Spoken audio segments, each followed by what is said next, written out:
आप इस दुनिया में सबसे सब कुछ छिपा सकते हैं, लेकिन उससे नहीं छिपा सकते हैं। वो चींटियों की पदचाप भी सुनता है और उनके भोजन का ध्यान भी रखता है। वो सब कुछ देखता है। हरे कृष्ण दोस्तों, मैं हूं अनुज शर्मा। आज जो किस्सा आपको बताने जा रहा हूं, किस्सा बहुत पुराना है। एक सेठ थे, कृष्ण के अनन्य भक्त।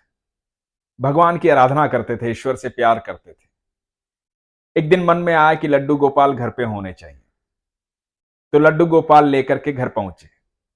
जाकर सेठानी को बोले कि ये लड्डू गोपाल हैं, इनकी सेवा ऐसे की जाती है, इनको भोग लगाया जाता है, श्रृंगार किया जाता है, इनसे बातें की जाती हैं, ये जीवंत हैं।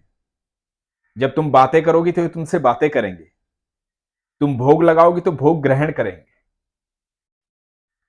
तो सेठानी बोली कि ठीक है। सेठानी ने मन ही मन में सोचा कि और थोड़े काम थे, जो एक काम और दे दिया मुझे। अब सेठ जी नियमित रूप से पूजा करते, आराधना करते, भगवान को भोग लगाते। कुछ दिन के लिए सेठ जी को बाहर जाना पड़ गया। जब बाहर जाना पड़ गया तो ठाकुर जी की सेवा सेठानी के हिस्से आई। सेठ जी बोल के गए थे कि ठाकुर जी का ध्यान रखना, नियमित रूप से भोग लगाना। अब सेठानी की आदतें बड़ी खराब थी। जीवन का कोई नियम नहीं था। अपनी मर्जी से उठती, मर्जी से सोती। मन किया भोग लगा दिया, मन किया नहीं लगाया। सेठानी सोचने लगी कि इस लड्डू गोपाल की वजह से मुझे अब सुबह उठना पड़ रहा है, नियमित रूप से भोग लगाना पड़ रहा है, परेशान हो गई हूं मैं। तो सेठानी ने किया क्या कि लड्डू गोपाल को उठाया और अपने बगीचे में दबा दिया, मट्टी के अंदर। और सोचा कि सेठ जी जब आएंगे तो बोल दूंगी चले गए लड्डू गोपाल, कोई उठा के ले गया, पता नहीं कहां चले गए। सेठ जी आए, सेठ जी तो आते ही सबसे पहले पूछ रहे थे लड्डू गोपाल कहां है। मंदिर में गए और देखा कि लड्डू गोपाल नहीं है। तो सेठानी से पूछा कहां गए लड्डू गोपाल, कहीं इधर उधर रख दिया क्या।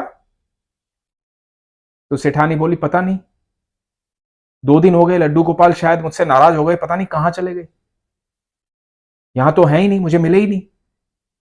सेठानी ने झूठ बोला। सेठ जी बड़े परेशान हो गए। सेठ जी को लगा कि शायद मेरी भक्ति में कोई कमी रह गई, कहां चले गए मेरे लड्डू गोपाल। बात आई गई हुई। कुछ दिन के बाद माली जो है बगीचे में खुदाई कर रहा था, और खुदाई करते करते खुदाई में मिले लड्डू गोपाल। सेठ जी घर पर थे नहीं। माली ने लड्डू गोपाल को उठाया, मिट्टी में सने हुए लड्डू गोपाल, आंखें दिख रही हैं उनकी। भाग कर गए सेठानी के पास। सेठानी के पास जाकर के बोले देखो, खुदाई में लड्डू गोपाल मिले, भगवान मिले। सेठानी देखकर एकदम से गुस्सा हुई। बोली कि तुम्हें किसने कहा था खुदाई करने के लिए, तुम्हें कहा था ना ये फालतू काम मत किया करो। और गुस्सा होकर के बोली कि तुम कभी भी काम मानते ही नहीं हो, जो काम करना होता है वो करते नहीं हो, तुम यहां से चले जाओ, नहीं चाहिए तुम यहां। और बेवजह सेठानी गुस्सा हुई।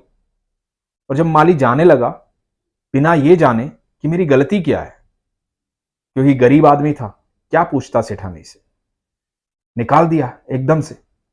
जब माली जाने लगा तो सेठानी बोली ये अपने लड्डू गोपाल भी ले जाओ यहां से, तुम्हें मिले हैं ना, तुम्हारे ही हैं, ले जाओ इनको। और माली जो है लड्डू गोपाल को लेकर के चल दिया। घर पहुंचा, बड़ा दुखी था, पर एक बात से खुश था कि लड्डू गोपाल उनके साथ आए।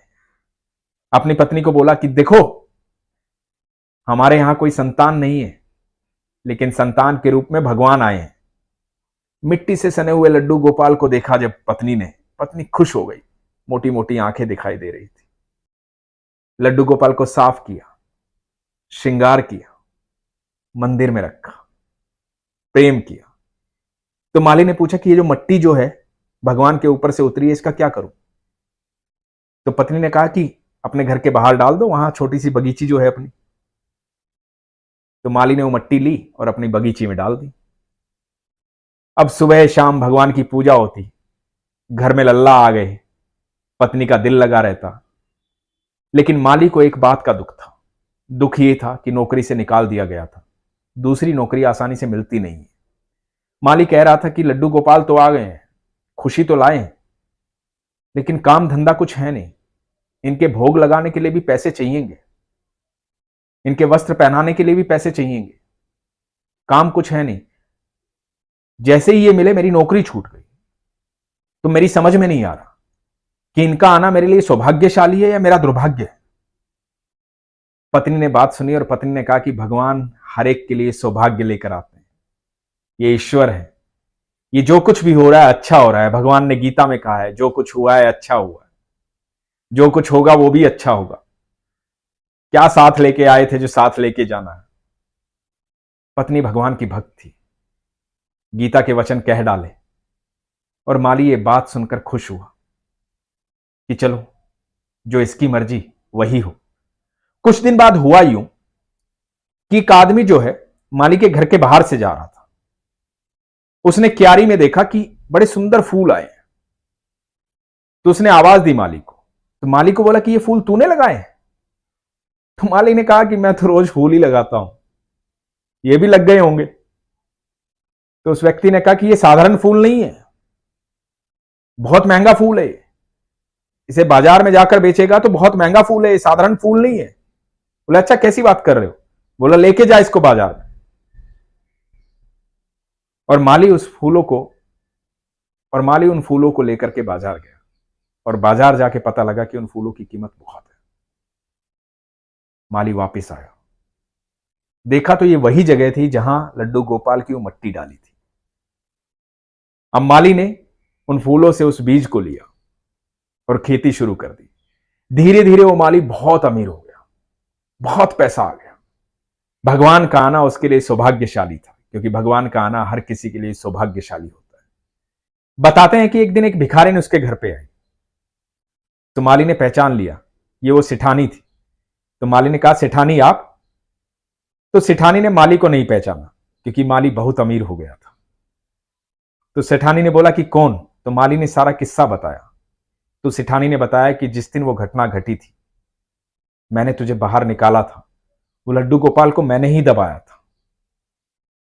उसके कुछ ही दिन बाद सेठ जी भी चले गए। सेठ जी से ठाकुर का यह वियोग सहन नहीं हुआ। वो रोते रहते थे कि मुझसे क्या गलती हो गई, क्या पाप हो गया। सेठ जी बैकुंठ चले गए और मेरे बच्चों ने मुझे घर से बाहर निकाल दिया। मेरी हालत ऐसी हो गई, मुझसे बहुत बड़ा पाप हुआ।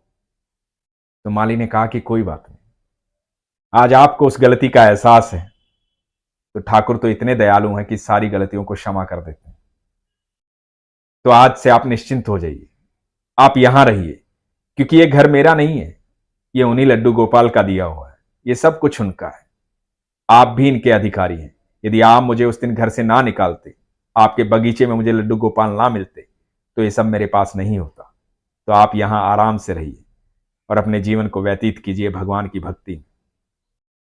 तो दोस्तों, जीवन में जब आप संकट की घड़ी में होते हैं तो कोई ना कोई आपको आके जरूर सलाह देता है कि आप पूजा कीजिए, ईश्वर को याद कीजिए, भगवान की आराधना कीजिए। आपको कोई किसी भी तरह की सलाह देता है, उस सलाह को जरूर सुनिए, उसको नजरअंदाज मत कीजिए। क्योंकि जब आप संकट में होते हैं और आपकी ईश्वर पर आस्था होती है, तो ईश्वर किसी न किसी रूप में आकर आपको संदेश देता है, आपके दोस्त के रूप में, आपके भाई के रूप में, आपके पड़ोसी के रूप में। इसलिए हर संदेश को गौर से सुनिए, उस पर अमल कीजिए, क्योंकि वही संदेश आपके जीवन को बदल देगा। अपने आसपास के माहौल को, अपने आसपास के लोगों को कभी नजरअंदाज मत कीजिए। सबकी रिस्पेक्ट कीजिए, क्योंकि सबके भीतर ठाकुर रहते हैं, सबके भीतर कृष्ण रहते हैं और वो आपका जीवन बदलना चाहते हैं। बस आप तैयार रहिए, अपने नेत्रों को खुला रखिए। और ये नेत्र आएंगे कैसे? आपके विश्वास से। इसलिए हमेशा अपने विश्वास को मजबूत रखिए, अपना ख्याल रखिए। हरे कृष्ण।